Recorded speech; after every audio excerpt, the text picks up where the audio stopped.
Laporan Kewangan dan Perkembangan Wakif Majlis Amanah Rakyat Mara Madani WMM secara berkala sekurang-kurangnya 4 kali setahun perlu dibuat kepada Majlis Raja-Raja MRR menjadi antara cadangan akan diusulkan Jawatan Kuasa Khas bagi memperincikan pelaksanaan wakaf itu untuk dibentangkan kepada Perdana Menteri pada bulan depan.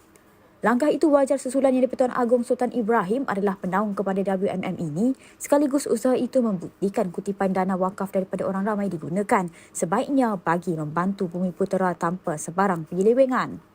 Pengerusi MARA Datuk Dr. Ashraf Wajdi Dusuki berkata beliau sudah mengarahkan Jawatan Kuasa Khas menyiapkan kajian perincian berhubung pelaksanaan wakaf itu dalam tempoh sebulan sebelum cadangan itu dibawa kepada Menteri Kemajuan Desa dan Wilayah Datuk Seri Dr. Ahmad Said Hamidi dan kemudian dibentangkan kepada Perdana Menteri. Ashraf Wajdi berkata beliau optimis dengan kejayaan WMM itu sekiranya disokong oleh 2.5 juta alumni MARA dan usahawan yang pernah mendapat bantuan daripada agensi ini dan berhasrat menyumbang semula kepada masyarakat memerlukan. Ashraf Wajdi berkata sudah tiba masanya wakaf yang menjadi legasi ekonomi Islam yang pernah menjadi instrumen penting dalam pembangunan tamadun Islam suatu ketika dulu disuburkan kembali dan kesedaran mengenainya perlu dipupuk secara meluas. Ini benda yang perlu diperincikan lah. Sebab itulah saya memberikan tempoh. Walaupun Yang Amat Berhormat Perdana Menteri tak bagi tempoh lagi, saya terus mewujudkan Jawatan Kuasa Khas di bawah MARA untuk memperincikan cadangan-cadangan dan penelitian kepada apa yang dihasratkan oleh Yang Amat Berhormat Perdana Menteri dan juga Timbalan Perdana Menteri bagi kita menyiapkan kertas ini dalam tempoh sebulan. Dan hopefully kita boleh lancarkan dalam pertengahan tahun ini jugalah. Maknanya boleh beroperasi terus wakaf ni. Tapi sudah tentu semuanya perlu dipersetujui di peringkat Yang Amat Berhormat Perdana Menteri, dan perkara ini juga melibatkan soal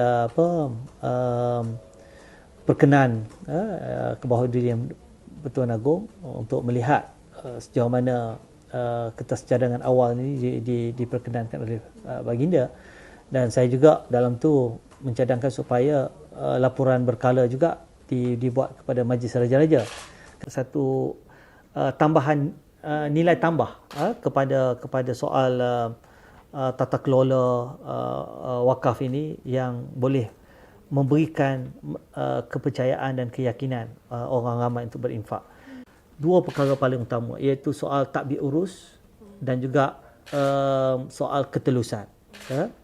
Tadbir urus ini, sebab itulah dalam aspek tadbir urus ini Yang Amat Berhormat Perdana Menteri mengumumkan bahawa penaung bagi tabung wakaf MARA ini akan telah pun dapat perkenan daripada Kebawah Yang Maha Mulia Seri Paduka Baginda Yang di-Pertuan Agong sendiri berkenan untuk menjadi penaungnya.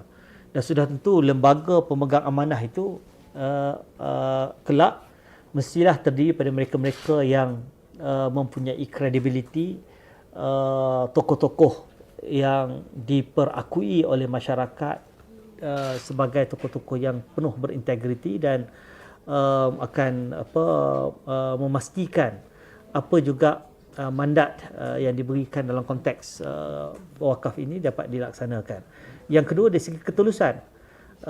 Ketulusan ini termasuk berapa banyak dana yang berjaya dikumpulkan dan ke mana dana ini nak disalurkan. Dan ketulusan ini terkait soal tadbir urus tadi, dan juga bagaimana ia diaudit dan dilaporkan secara telus kepada bukan saja lembaga pemegang amanah tetapi kepada rakyat. Dunia hari ini adalah dunia terbuka. Jadi kita tak boleh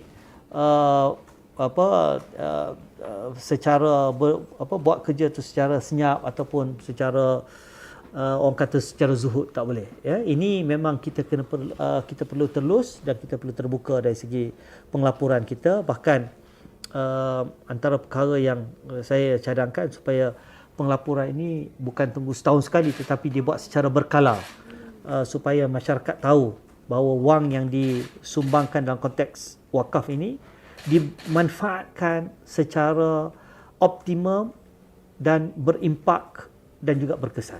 Apatah lagi kerajaan telah memberi komitmen untuk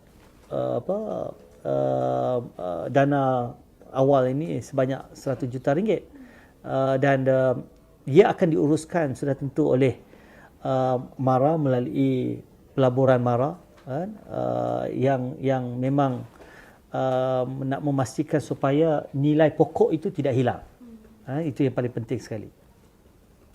Kita kena ada Sebab yang paling penting akhirnya apabila orang mempercayai dan meyakini bahawa sistem wakaf ini adalah sistem yang boleh berkongsi pahala. Maknanya dengan semua pihak. Maknanya selama ini kita nampak MARA adalah institusi yang banyak membantu anak-anak Bumiputera untuk masuk dalam bidang pendidikan. Itu dia sebut soal bukan saja pendidikan, pembangunan usahawan, kesihatan dan juga kebajikan. Kalau tengok dalam konteks ekosistem MARA, memang MARA memfokus kepada pendidikan, pembangunan usahawan. Tetapi apa yang boleh kita perluaskan juga untuk membantu Bumiputera dalam bidang kesihatan dan kebajikan juga. Kita tak boleh bersifat individualistik, kita harus sentiasa bersolidariti untuk membantu semua pihak yang mungkin tidak berkemampuan ataupun yang miskin dan ketinggalan, terpinggir. Jadi dalam konteks Islam tidak ada orang yang sepatutnya dipinggirkan ataupun rasa diri mereka terpinggirkan.